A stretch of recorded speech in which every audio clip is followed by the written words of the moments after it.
Hello everyone. So today's project is about generating an image. On the top part, I'm using AI to generate an image depending on whatever animal you select.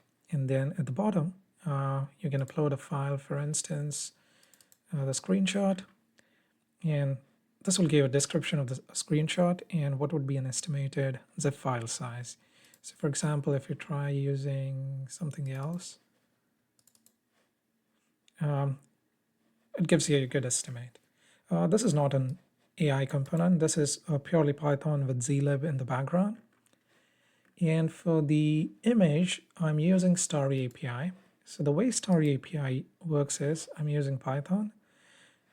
You enter the prompt, and that will generate whatever the response you want to copy and paste it back into your code.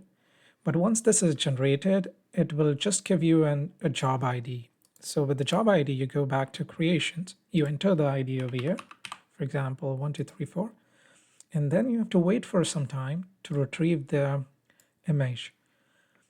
And that image will be given back you in a feedback as image URL. So for example, if I just see over here, this is a Starry generated image.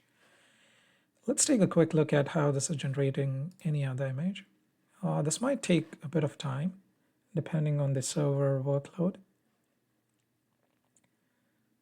So for example, this URL will get refreshed. And now you can see the cat image. When I click on the dog, it will again take some time. This method is not efficient right now, only because I'm using the free version of the API. It has limited preview, but probably I'm running out of other credits on the other DALI API. So this was one of just a quick test on integrating the API. Also, I found that the images are not super great. They're pretty dull and lousy. I think I should improve the prompt in that case, and that will generate better images.